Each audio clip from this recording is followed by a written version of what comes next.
Hi, I'm Shawn, and welcome back to the garage here with the Island Drive collection. Last time we talked about my first car, which was a 1969 Ford Mustang. They call that one the Fastback. The car behind me is a 1969 Ford Mustang. Started its life as a Mach 1. This was my brother's first car. So this one we found in a parking lot at the mall. I remember distinctly, it was like parked out front of Sears. There's a for sale sign. It was a different color, blue. It had, I thought they were super cool. It had really cool, again, my opinion, white like ghost flames. And that was the coolest thing ever, actually. Like that blue color with those ghost flames was super slick. It wasn't in like great condition, but you know, it was a solid car. It was a good driver. So my brother drove this to school. Man, he's almost 2 years older than me, so he would have started driving this probably the end of his sophomore year, early junior year, and his junior year I became a freshman, so he drove me to school, to high school in this car. Again, same thing, similar to mine. You know, we're sitting in traffic all day, every day, driving into Milwaukee. You know, most times it's just a parking lot and you're just sitting there and people are giving you all these looks like, what the heck is that kid doing in that car? You know, first of all, early in the morning, because, you know, it's like 6 a.m. So yeah, just the regular morning traffic, going to school. So my first experience, a lot of my first experiences doing stupid things in vehicles was actually in this car. I was, the first burnout I ever saw or participated in was in this car, forward and backwards. This really smoky burnouts going in reverse, leaving his parking spot in school.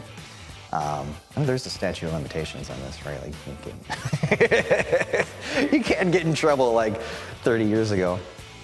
But yeah, like going very fast on, you know, the speed limit on public roads. Just get into the speed limit quickly. Maybe there was some shenanigans on, you know, cruising the strip, all that stuff. But yeah, this was, the whole time when he had this in high school, it was basically a different car than it is as you see it now. When we started going to car shows as a family, that's when, you know, things started changing on all of these. This one here now, after driving it the way it was driven, it basically completely redone. It's got a different motor, it's got chassis work, it's tubbed out. So they took the original 351 out of it, and according to my dad, that is now the car that's now the engine that's in my car. So the engine that's in my car came out of this one. Now this has a 460 that's bored out to 500 cubic inches, and there's a special name, it's called the wedge. I don't know the history on that, but I guess a lot of Ford guys are like, oh yeah, the wedge. So it's somewhere, it's never been dynoed, it's never been in the drag strip, but our best guess is that it's somewhere around 800 horsepower.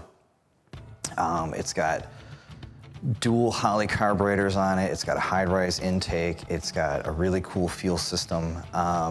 It's like I said, it's tubbed out. It's got giant tire. I should probably look to see what size those are, but they're massive tires in the back. It's got a wheelie bar. It's got like full 3.5-inch exhaust. It does have mufflers, but it's still really loud. It's got a hipster transmission. Again, I'm not sure exactly what that means, but it's an automatic transmission that you have to shift. There's no clutch pedal. So now that I've been driving it, you know, I kind of get used to it, but it's a really visceral experience being in and around this car. Out of all the cars that we have in the garage, this is the most ridiculous, most over-the-top, bonkers car.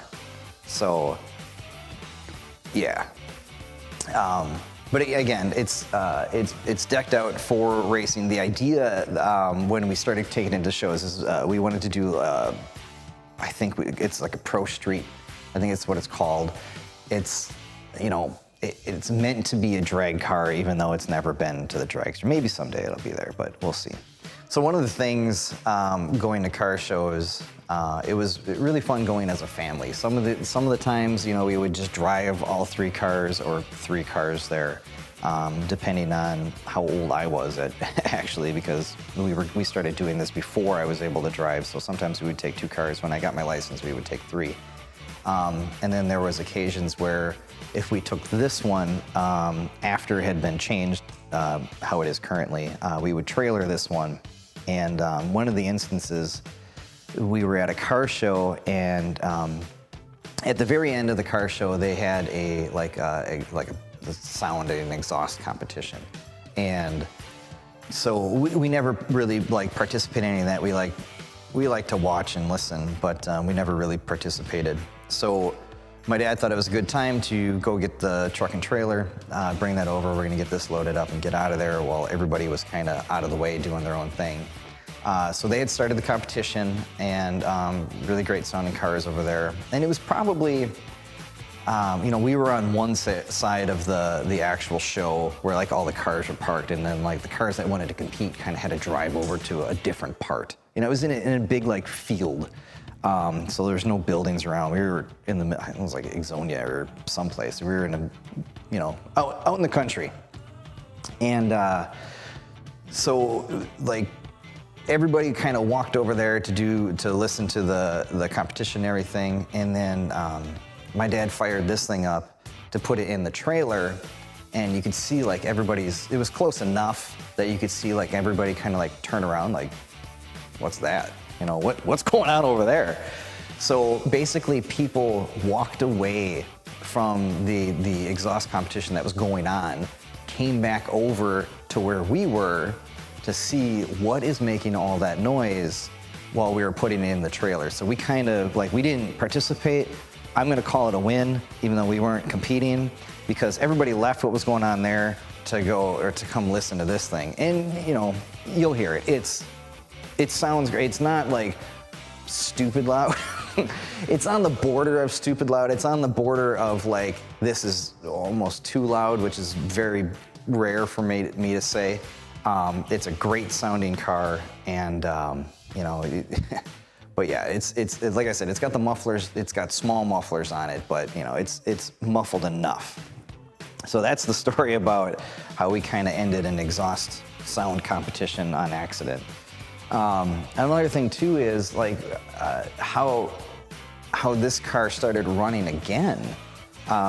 Unfortunately, when my dad got older, is getting older, he started getting sick. He's got Parkinson's and dementia, and the things he was able to do, he can't do anymore. So unfortunately, the older he got and the more this kind of affected him, things kind of just, stopped happening. My brother got older, moved out. I got older, moved out. So we weren't going to the car shows together like we were. So unfortunately, what happened is we had this car. I think it was downtown Milwaukee for an indoor show. Took it there, took it off the trailer, showed it. I think my car was there as well. And then we put it back in the trailer, took it home, and it never left the trailer again for over 20 years. So what I did, because I've been trying to get things going again, we had another story with one of the other cars, two of the other cars, but this one sat in a trailer for, I want to say it was over 20 years, because I've been married now for 15 years. And we've been together for 19 or 20 or something like that. So Cammie, my wife, had never seen this car outside. So it was just in the trailer. She knew it was oh yeah, there's a car in the trailer next to the house. And we never unlocked the door, never did anything. It was just under a car cover, just sitting in there kind of rotting away, unfortunately. And I was always getting on my dad, you're letting these cars rot away, we gotta do something with that. So anyway, when we sold their house, we had to do this big estate sale thing. And in the process of that, we had to get the trailer out of there. We sold the house, can't leave the trailer. So we actually ended up, before getting this car out of it, we sold the trailer. So like somebody bought the trailer with the car in it and like, well, we need the car. So I had to do something about that. So now there was no choice. A, there was no trailer for it to live in anymore. And B, you know, it hadn't run in 20 years and now we're gonna be pushing it out into the daylight, which it hadn't seen daylight. And so I'm like, well, this is kind of dumb. I need to get this thing running again because A, it's a shame that it hasn't been running for this long. And now I can't, there's no place to store it. So I took it over to a guy, he's actually fairly well known in the car industry he builds cars from scratch. His name's Bob. His shop is like 6 miles up the road from here, and I just kind of stumbled across him. I walked in there one day and I'm like, you look really familiar. And he had a TV show with Jesse James. So I walked in there and I'm like, hey, you know, I got a car that kind of needs to be fixed. This is well out of my wheelhouse. Like I completely had no idea what to do. Like people, well, you know, you just do this and you squirt some stuff in here and it's fine. I'm like, come on, this is not one of those cars where you can just kind of do that. So I took it over by him. And it took a few weeks, but he got it running, and he sent me a video of it started, and I'm like, oh my God, you know, I haven't heard that car in so long, and it sounds really good. But yeah, after a couple weeks, it was running, and I was ready to go pick it up, and he shot a video of me, like he just with his phone or whatever, and texted it to me later of like me leaving with it. And he made a comment in there, like how long I've been waiting to do it. Because I never driven this car before. This is my brother's car. So never like started it, never like sat, well, maybe I sat behind the wheel. Kind of like snuck in there and sat behind the wheel, but never started it, never drove it. So here it is, you know, in the way it sits now with 800 horsepower, leaving his parking lot for my first time ever driving this, you know. I don't want to break it. This is gonna be really expensive if I do anything. I don't want to throw it in a ditch. I have no idea what's going on with this car. But yeah, I took off and, you know, I controlled myself because, you know, I didn't know if I just gonna get on the gas and it's gonna explode or whatever. But yeah, so I drove it home and that was the farthest it had been driven, you know, again, in 20 years. It was like 6-7 miles or whatever. Took it home. And it was fantastic, amazing. Can't believe that it's running again, and I have this here, and I can drive it to car. This is one of the more fun cars to drive. It has to be a close show because it seriously gets like 2, maybe 3 miles per gallon. It's got a really small fuel cell in the back, so anytime I take it out, it's like round trip to the closest Cars and Coffee. It's like 12 miles. If I drive it there, on the way home, I have to fill it up because it's almost empty. And then when I get home, like I gotta remember, I filled it up and, you know, I went that distance, so next time I take it out, I gotta fill it up when I leave and then fill it up when I come back. So it's a great fun car to drive around, but you don't take this on long trips ever, unless it's in a trailer. But yeah, it's a great, fun, amazing car.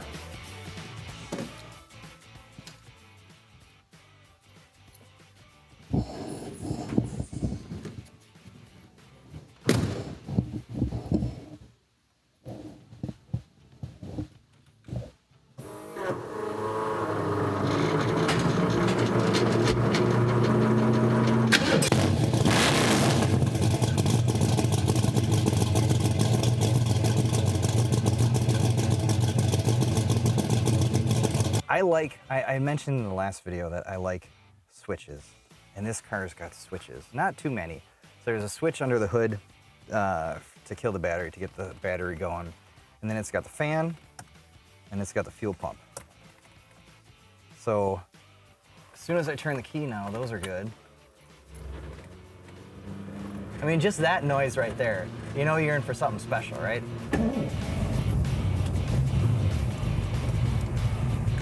I gotta adjust.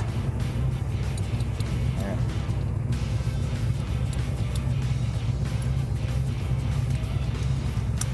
So,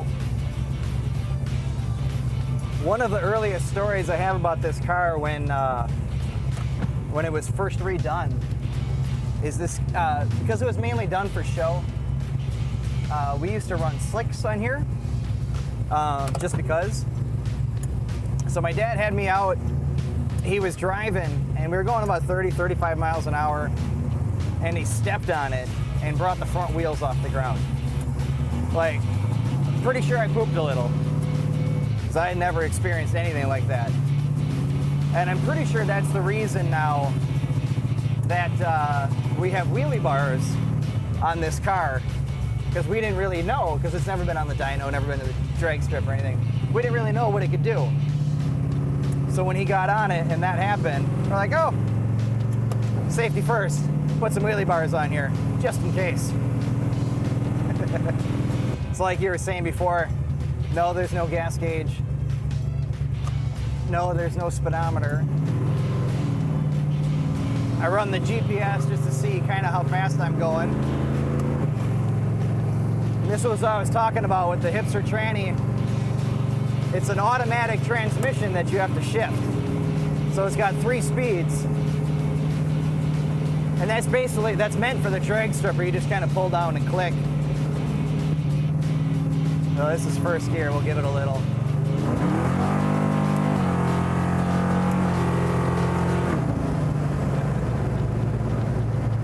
That was about half throttle. Oh, look at this guy here. Nice Corvette. Ooh, that sounded good too.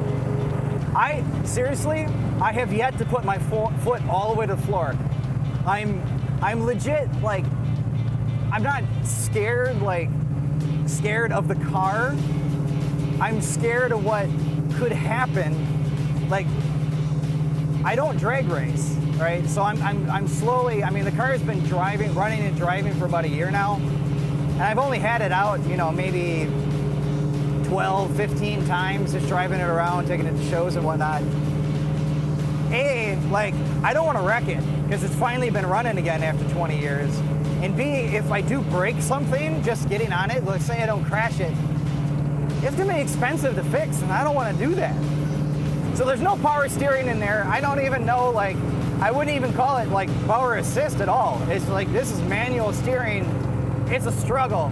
This car is definitely meant to go very fast in a straight line and not take turns at all. It's got, I have to look at the gears, like 511 gears or something like that. It doesn't cruise at 60. You know, you can't take this, well, you could. You can't really take this on the freeway. At that speed for any duration, you're gonna run out of gas pretty quick. It's got a pretty small fuel cell in the back,